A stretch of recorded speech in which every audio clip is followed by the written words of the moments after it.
Halo desain entusias, jumpa lagi dengan saya Esther. Selamat datang kembali di channel YouTube Blair, di mana kita akan sharing pengetahuan mengenai dunia interior.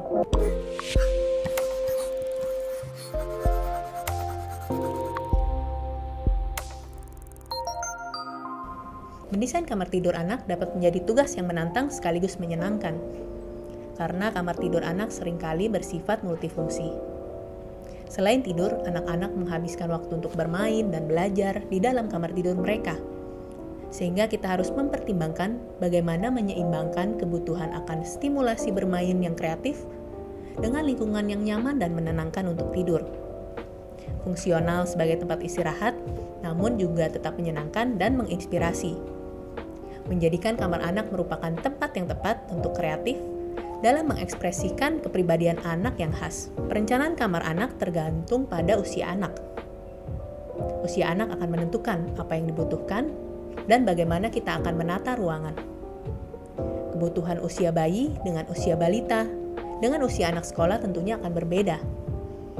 Mungkin di antara kita ada yang rutin melakukan renovasi total, dekorasi, dan desain kamar anak yang diupdate sesuai dengan perkembangan usia. Namun ada juga yang ingin lebih permanen yang dapat digunakan dalam jangka waktu yang lebih panjang. Nah, dalam video kali ini kita akan bahas bagaimana tips dan trik dalam merencanakan kamar anak yang lebih long lasting atau tahan lama. Yang pertama adalah pengaturan action versus netral. Kita bisa menggunakan warna netral pada bidang atau item yang memakan waktu, repot, atau mahal untuk diganti. Gunakan warna netral pada overall finishing ruangan seperti pada lantai, dinding, plafon, dan furniture ukuran besar. Kemudian sebagai accent tematik, kita bisa gunakan warna, pattern, dan bentuk yang unik pada aksesorisnya, seperti pada spray, lukisan, cushion, rugs, dan hordeng, yang akan mudah diganti seiring berjalannya waktu tanpa perlu melakukan renovasi besar. Apalagi selera anak mudah berubah-ubah sesuai dengan pertumbuhan usia dan juga tren.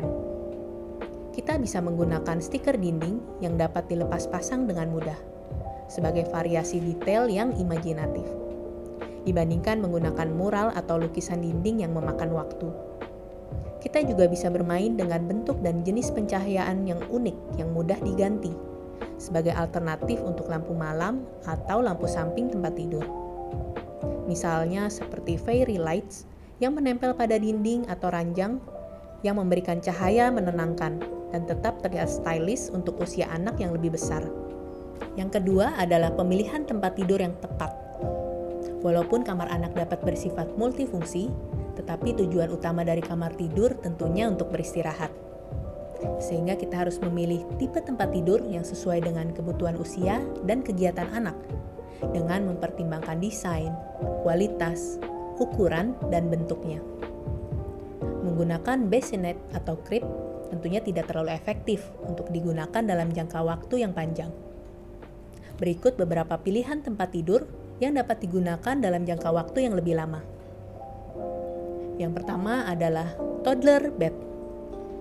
Tempat tidur rendah dengan pelindung pagar, cocok untuk balita, dirancang untuk mencegah anak-anak berguling terjatuh ke lantai. Kita bisa gunakan ukuran yang cukup besar sesuai dengan target sampai usia berapa kita ingin menggunakannya. Kemudian ada extendable bed. Tempat tidur ini berukuran untuk balita, namun dapat ditarik keluar untuk mengikuti pertumbuhan anak sehingga muat lebih lama. Kemudian ada full size single bed. Tempat tidur single berukuran standar sekitar lebar 120 cm akan dapat digunakan hingga range usia yang panjang. Rel pengaman dapat ditambahkan sebagai pelindung.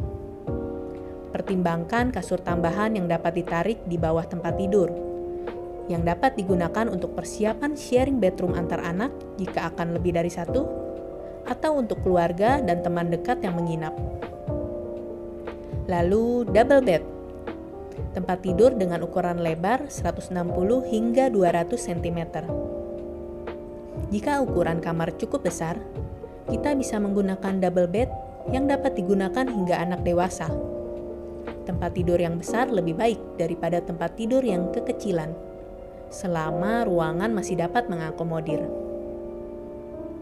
Lalu ada juga raised bed, merupakan pilihan yang menghemat ruang, di mana di bagian bawah kasur terdapat ruang untuk penyimpanan, lemari, atau meja. Namun pastikan tinggi ruangan mencukupi, agar anak tidak terbentur plafon ketika berada di tempat tidur. Kemudian bunk bed dapat dipertimbangkan jika kita ingin memaksimalkan jumlah tempat tidur di dalam ruang. Misalnya yang memerlukan 2 hingga tempat tidur dalam satu kamar yang tidak terlalu luas. Kemudian storage bed, kasur dengan laci built-in, wadah roll out, atau tempat tidur yang dapat diangkat bagian atasnya untuk dapat mengakses storage di bawahnya.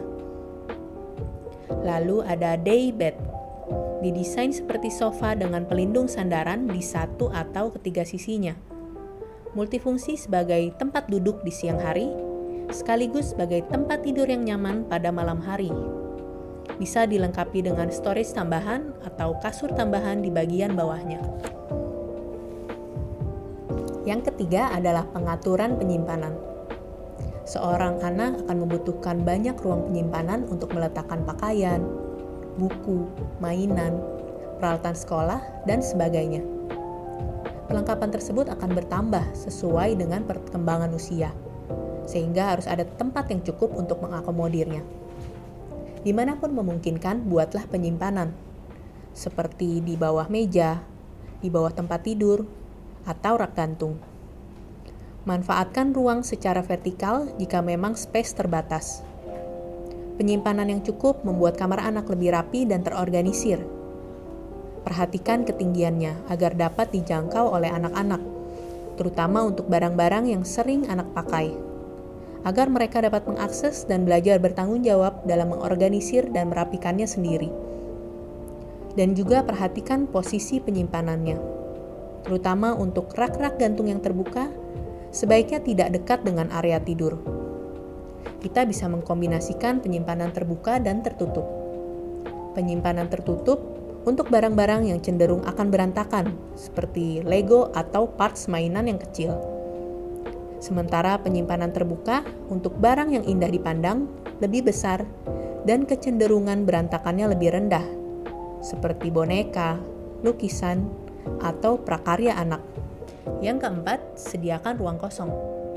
Jangan terlalu penuh mengisi kamar anak di awal. Dengan menjaga dekorasi tetap sederhana dan penggunaan furniture seminimal mungkin, bahkan sebisa mungkin multifungsi. Kita akan menciptakan banyak ruang atau free space untuk anak beraktivitas atau bermain. Juga menyediakan kanvas netral yang dapat mudah diperbaharui saat anak bertumbuh. Ruang kosong ini pun membuat kita menjadi lebih fleksibel ke depannya untuk bisa memasukkan furniture tambahan sesuai dengan kebutuhan pertambahan usia. Yang kelima, gunakan material yang lebih tahan lama dan desain yang lebih aman. Lantai, dinding, dan furniture merupakan bidang yang akan mendapatkan banyak hentakan, sehingga pilihlah material dan finishing yang lebih tahan lama dan tahan banting, sehingga tidak mudah rusak.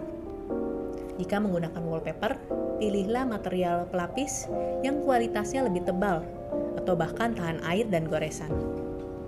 Hindari penggunaan lantai karpet permanen yang sulit untuk dibersihkan dan diganti jika kotor dan rusak. Atau lantai vinil yang terlalu tipis sehingga cepat robek dan mengelupas. Untuk bentuk dan detail desain juga perlu diperhatikan agar tidak membahayakan. Karena usia anak masih dalam tahap belajar dan kemungkinan kecelakaan masih tinggi, seperti terpeleset, terbentur, tersenggol, terbanting, dan sebagainya. Hindari penggunaan furniture kaca yang frameless, apalagi non-tempered. Sudutan furniture pun diperhatikan agar tidak ada yang runcing, dan juga pemilihan detail handle-nya. Hindari handle yang menonjol dan tajam, sebisa mungkin yang berbahan lembut, lentur, seperti leather misalnya. Atau gunakan handle tanam maupun finger groove. Oke desain entusias, terima kasih telah menonton video kita kali ini. Jika kamu merasa video ini bermanfaat, jangan lupa di like, subscribe, dan tekan tombol lonceng supaya nggak ketinggalan video terbaru dari kita. Sampai jumpa di video selanjutnya.